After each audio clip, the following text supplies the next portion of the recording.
Hey everyone.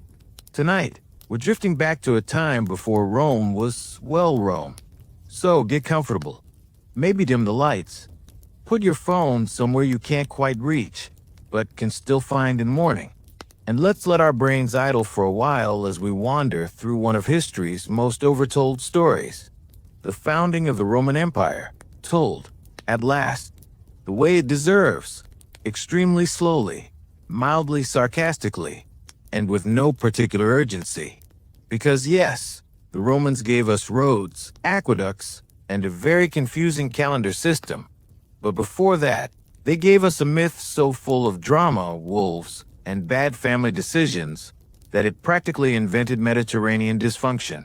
So close your eyes, take a breath, and let's drift back to the soft, sunburned hills of central Italy, around 750 BCE, when the Tiber River was less a backdrop for tourism and more a muddy inconvenience for a collection of shepherds. Italy, at this point, wasn't a nation. It wasn't even really an idea. It was more of a patchwork of villages and very small arguments. The Etruscans were doing something mysterious to the north. The Greeks were politely colonizing the south. And in between was a loose scattering of Latins, people who mostly herded goats, made simple pottery, and occasionally invented religions out of fear of thunderstorms. Among these tribes was a man named Numitor, who ruled the small town of Alba, a place whose name sounds impressive until you realize it just means the long white one.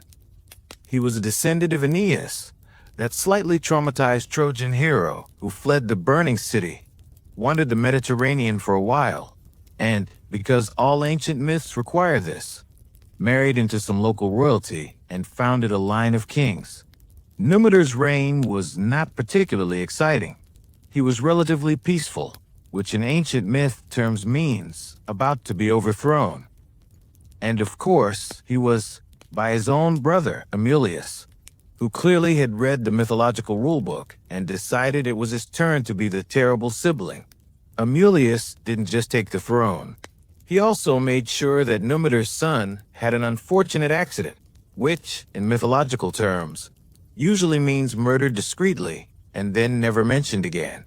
Numitor's daughter, Rhea Silvia, was forced into becoming a Vestal virgin, a priestess sworn to chastity, because that's what insecure usurpers always do. They remove any possible heirs and then seal off the bloodline with some religious bureaucracy. Now, you might think that would be the end of Numitor's family line.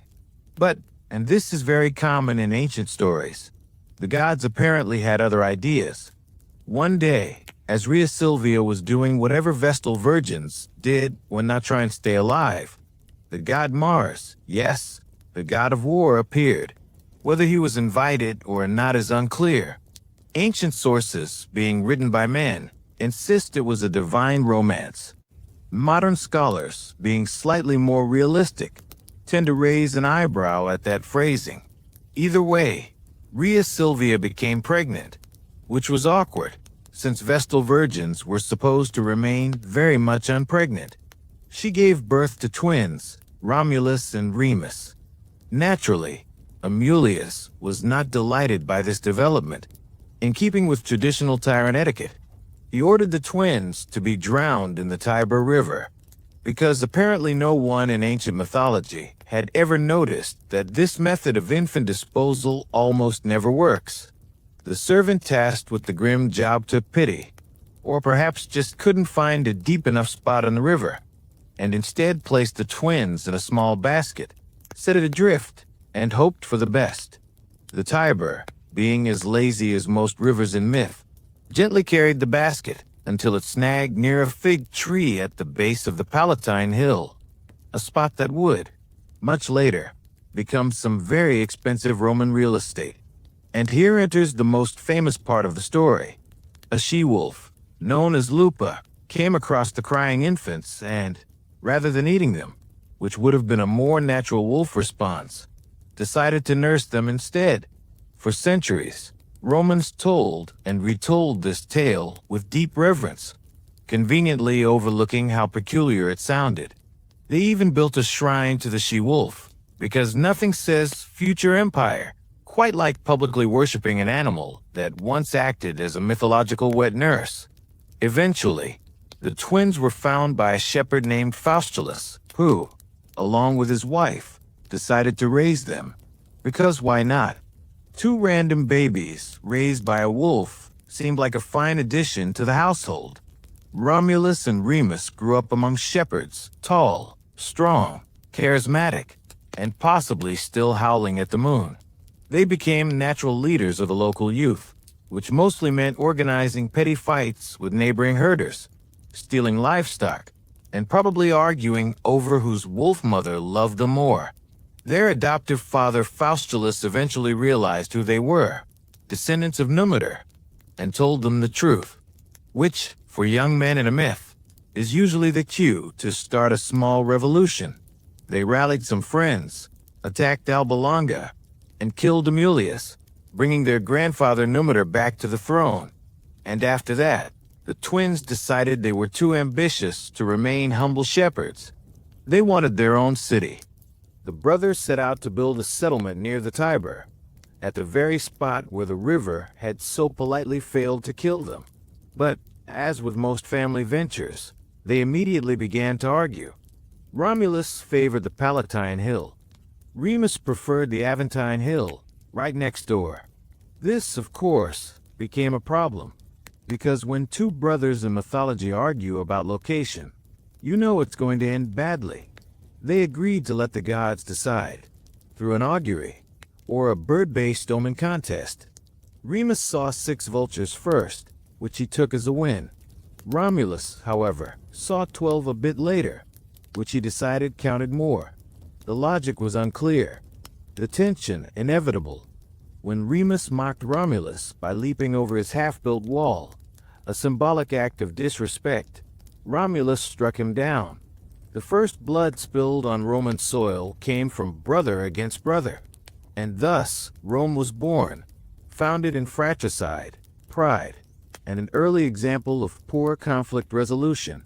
Romulus then set about building his city, naming it Rome, naturally, after himself, because he could.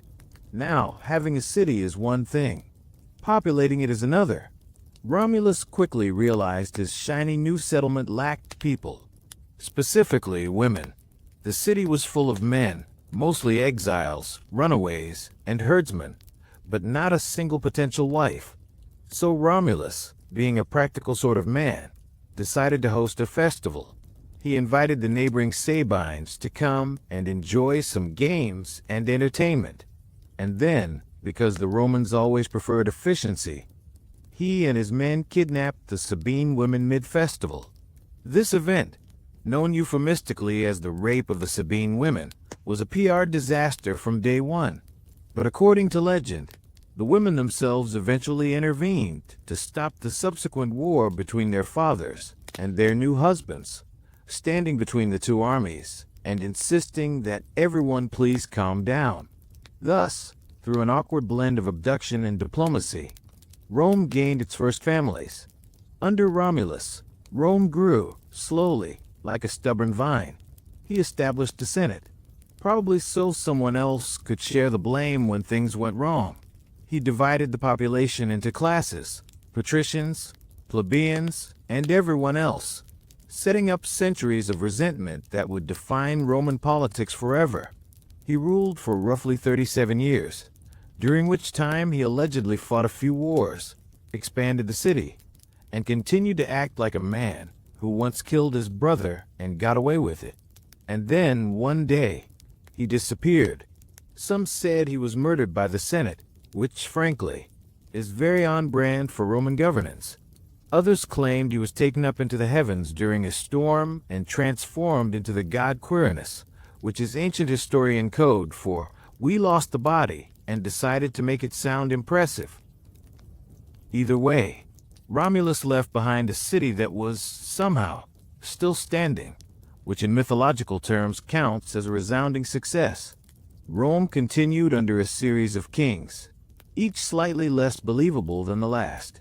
There was Numa Pompilius, a peaceful philosopher who supposedly chatted with nymphs and invented religion, just to give people something to do on weekends. Then Tullus Hostilius, who brought back war because peace, apparently, was boring, followed by Ancus Marcius, who balanced war and peace by being equally unimpressive at both. After them came Tarquinius Priscus, a foreigner from Etruria who built Rome's first sewer, the Cloaca Maxima, which, astonishingly, still exists. You can visit it today, though it's not particularly romantic unless you're very into ancient sanitation. Then came Servius Tullius, a social reformer who reorganized the city and, predictably, was murdered by his own daughter and son-in-law. Because if Roman mythology teaches us anything, it's that family is a terrible idea. Finally, Tarquinius Superbus, or Tarquin the Proud, seized the throne. He ruled with arrogance, corruption, and just enough cruelty to ensure that people would one day rise up and end monarchy altogether. When Tarquin's son assaulted a noblewoman named Lucretia, and she took her own life in despair, Rome collectively decided that kings were perhaps not worth the trouble. A man named Lucius Junius Brutus, yes, an ancestor of that other Brutus, led the revolt that banished the Tarquins forever. And so, in 509 BCE, the Roman Republic was born, founded on outrage, idealism, and the comforting illusion that power could ever truly be shared equally. Of course, the Republic would later collapse under its own contradictions, giving way to emperors who were even worse. But that's a bedtime story for another night. So, as you drift towards sleep, imagine that small, muddy settlement on the banks of the Tiber, its fires flickering in the dark, the faint sound of sheep in the hills, and somewhere, the ghost of a wolf watching over the city she accidentally created. Rome began as a story, half legend, half wishful thinking, about orphans, pride, and improbable survival. And for all its centuries of conquest, decadence, and decline, that story never really changed. It was always, in some way, about people building walls and then arguing over who was allowed inside them. So rest easy, fellow historian. The empire can wait until morning.